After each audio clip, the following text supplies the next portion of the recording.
1 سال پہلے میں ملتان سے لاہور آنے کے لیے ایک بس سٹاپ پر کھڑا تھا کہ اچانک مجھے وہاں ایک روتی ہوئی لڑکی نظر آئی۔ میں اس کے پاس گیا اور اسے رونے کی وجہ پوچھی کہ وہ آخر کیوں رو رہی ہے۔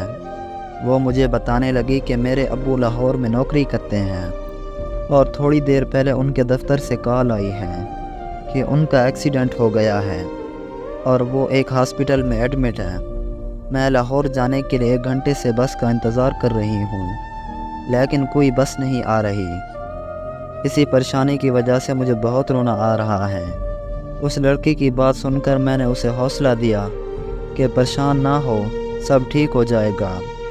اتنی دیر میں بس آ گئی۔ میں اس کا دھیان بٹانے کے لیے ادھر ادھر کی باتیں کرتا رہا۔ پھر لاہور پہنچنے پر میں نے اسے اپنا نمبر دیا اور کہا کہ اگر اسے کسی بھی چیز کی ضرورت ہو تو وہ مجھے کال کر سکتی ہے۔ پھر وہ ہاسپٹل چلی گئی اور میں اپنے گھر آ گیا۔ اگلی صبح مجھے اس کی کال آئی اور وہ مجھے بتانے لگی کہ وہ مجھ سے ملنا چاہتی ہے۔ میں اسے ملنے کے لیے ایک ریسٹورنٹ میں چلا گیا۔ وہاں وہ مجھے بتانے لگی کہ ملتان میں نے آپ سے ایک جھوٹ بولا تھا۔ میرے ابو ہاسپٹل میں داخل نہیں ہیں، بلکہ وہ ملتان میں ہیں اور بالکل ٹھیک ہیں۔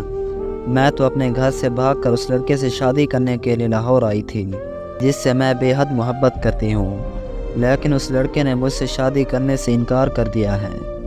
مجھے اس لڑکی کی کہانی سن کر بہت دکھ ہوا، تو میں نے اس سے پوچھا کہ کیا میں اس کی کوئی مدد کر سکتا ہوں۔ اس نے کہا کہ میں یہاں کسی کو نہیں جانتی اور اب اپنے گھر واپس بھی نہیں جا سکتی، تو کیا تم مجھے کچھ دن کے لیے اپنے گھر رکھ سکتے ہو؟ مجھے اس کی حالت دیکھ کر اس پر بہت ترس آیا، لیکن میں اسے اپنے گھر نہیں لے کے جا سکتا تھا کیونکہ میری فیملی اسے گھر رکھنے کے لیے کبھی تیار نہ ہوتی۔ اس لیے میں نے اسے صاف صاف انکار کر دیا۔ میرا انکار سنتے ہی وہ روتی ہوئی وہاں سے چلی گئی۔ میں گھر واپس آیا تو بہت پریشان تھا۔ امی نے مجھ سے پریشانی کی وجہ پوچھی تو میں نے امی کو ساری بات سچ سچ بتا دی۔ میری امی نے کہا کہ جاؤ اور اسے لے آؤ۔ اس طرح میں اسے اپنے گھر لے آیا اور کچھ دنوں کے لیے وہ ہماری فیملی کا حصہ بن گئی۔ مجھے اس سے بے حد محبت ہو گئی۔ ایک دن ہم دونوں گھر کی چھت پر بیٹھے تھے تو میں نے اسے پرپوز کر دیا۔ وہ لڑکی بہت خوش ہوئی اور مجھے کہنے لگی کہ اس سے بڑی خوش قسمتی میرے لیے کیا ہو سکتی ہے۔ اس نے میرا پرپوزل قبول کر لیا۔ اس طرح ہم دونوں کی شادی ہو گئی اور ہم اپنی زندگی خوشی خوشی گزارنے لگے۔ ایک دن میں آفس سے واپس آیا تو میری بیوی نے خوشخبری سنائی کہ وہ ماں بننے والی ہے۔ اس دن ہم بہت خوش تھے، لیکن اسی دن ہماری خوشیوں کو نظر لگ گئی۔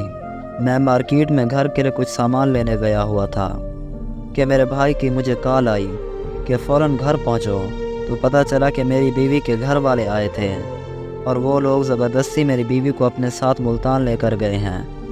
مجھے کچھ سمجھ نہیں آ رہی تھی، تو میں سیدھا پولیس اسٹیشن چلا گیا اور انہیں ساری بات بتائی۔ انہوں نے میری رپورٹ درج کر لی اور مجھے یقین دلایا کہ وہ مجھے انصاف دلائیں گے اور میری مدد کریں گے۔ 1 ہفتے بعد مجھے عدالت کا نوٹس ملا جس میں لکھا تھا کہ میری بیوی مجھ سے طلاق لینا چاہتی ہے۔ یہ پڑھتے ہی میں اس سے ملنے اس کے گھر ملتان چلا گیا، لیکن اس کے گھر والوں نے مجھے اس سے ملنے نہیں دیا۔ پھر میں واپس گھر آ کر عدالت کی تاریخ کا انتظار کرنے لگا۔ وہ بہت بیمار تھی اور عدالت میں پیش نہیں ہو سکتی تھی۔ پھر یوں ہی تاریخوں کا سلسلہ چلتا رہا اور ایسے انتظار کرتے کرتے 5 مہینے گزر گئے۔ پھر ایک تاریخ پر انہیں میری بیوی کو لانا پڑا۔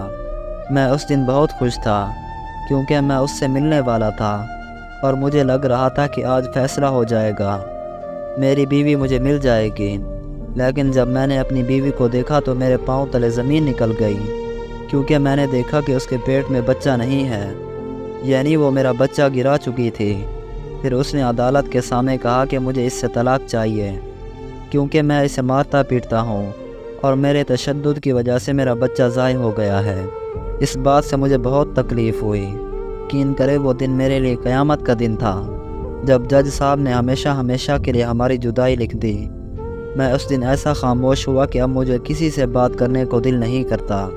میں اگر چاہتا تو اپنے بچے کے قتل کا کیس کر سکتا تھا، لیکن میں نے اپنا یہ معاملہ اللہ کے سپرد کر دیا اور دل میں یہ ٹھان لیا کہ میرا انصاف اللہ کرے گا۔